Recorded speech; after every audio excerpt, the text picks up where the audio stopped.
Good evening, everyone. Mike with Woods, Water, and Wisdom here.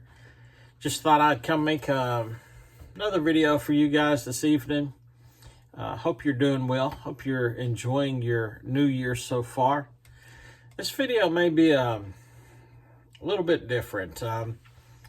My wife's grandma went on to be with the Lord a few days ago, and this evening was her viewing, and tomorrow's the funeral. And so I'm a little bit in my feels this evening, but hopefully you'll get something out of this. She was 100 years old. She was 1 month past her 100th birthday. And yet my wife got to spend 53 of those years with her. And in the end, it still wasn't enough. And so, just this evening, I've been thinking, there's a song by Kenny Chesney, and the name of the song is Don't Blink. And the guy's talking about, don't blink, 100 years goes faster than you think. And I'm only 51, just 51 years here on this earth, and I can look back, and it seems so long, and yet it seems so quick how quickly, it's gone for me. These 50 years, I lost my dad a few years ago in 2016. He passed. And just last month, I lost a good friend that he and I had been friends since we were 4 years old. And he had just turned 52. And it just goes faster than you think. And it got me to thinking, you get up to past a certain age and you start thinking, okay, what's the full, real meaning of this life? What's the point? But the point is, God created you for a purpose. And the more you're in that purpose, and the more you walk in that purpose, and the more you do what you were designed to do, the more fulfilled your life is. I'll give you an example. I heard one time a guy say, you can take the best neurosurgeon there is in the world, who's had years of training in neurosurgery, and you can stick him some welding gloves on him and hand him a welding torch, welding rod, and stick him on a high rise or stick him on a pipeline and tell him, man, I need you to run me a bead, and it needs to be X, wide, and I need you to be able to pass that X-ray test on it, and just this. And he'd be like, well, how do I do that? How do I strike a bead? What kind of angle do I hold? I mean, what do I do?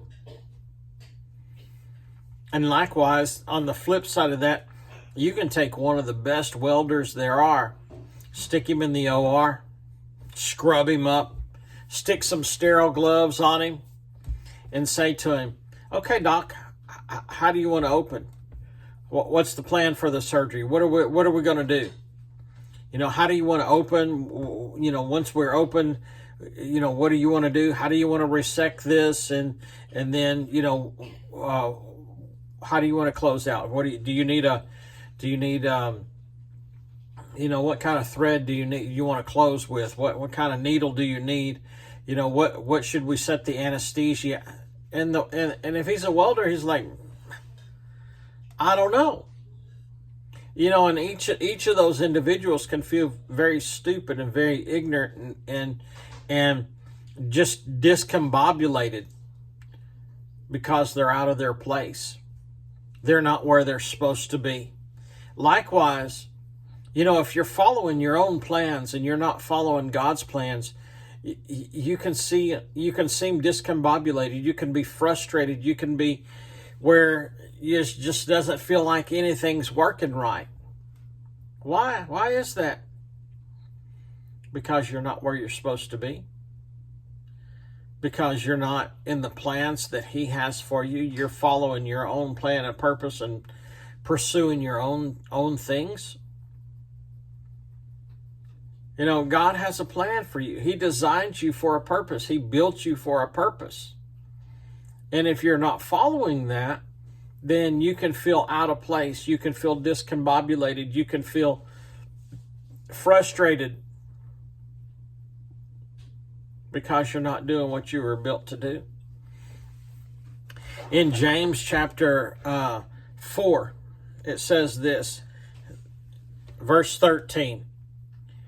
It says, "Come now, you who say, today or tomorrow we will go to such and such a city, spend a year there, buy and sell and make a profit, whereas you do not know what will happen tomorrow.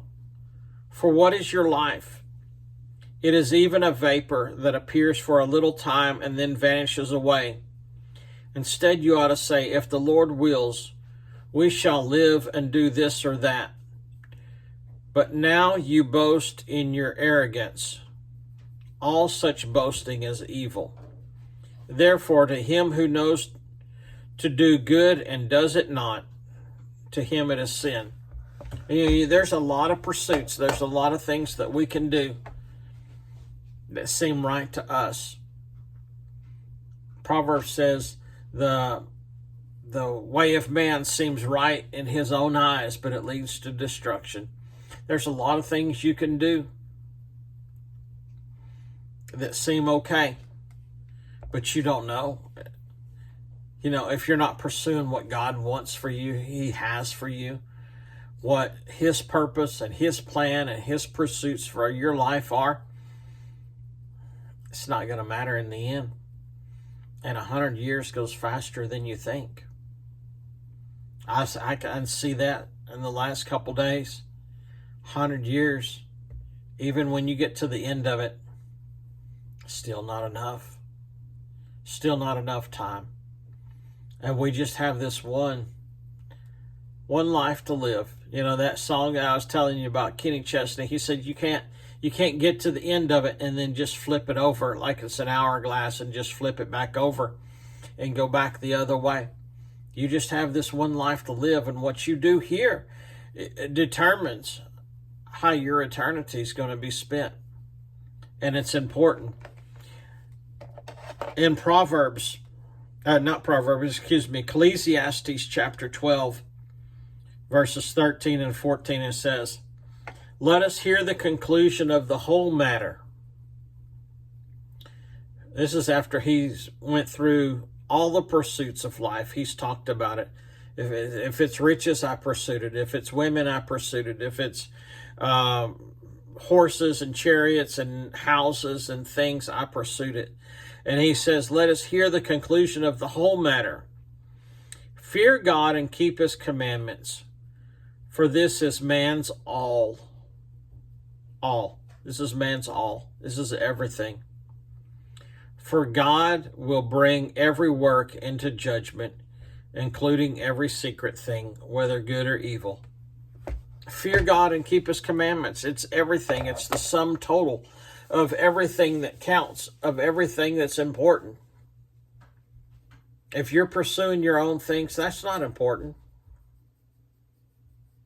What you're doing, what you're after, your ambitions, wealth at the end of your life, what does it matter? Houses, they deteriorate if you don't keep them up. Cars, you can drive them and just ruin them. I mean, you can drive them in 4, 5, 6, 8, 10 years, and you rack up a few 100,000 miles, and the engine shot and the suspension shot, and you have to replace it. You know, what can you pursue? What can you accumulate? What can you have that matters in the end? Fear God and keep His commandments. That's the important part. That's what's important in this life. There's nothing else more important.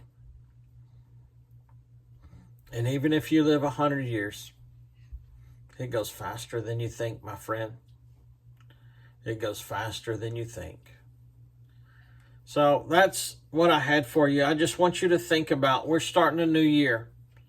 Think about what you're pursuing this year. Pursue God. Pursue His things.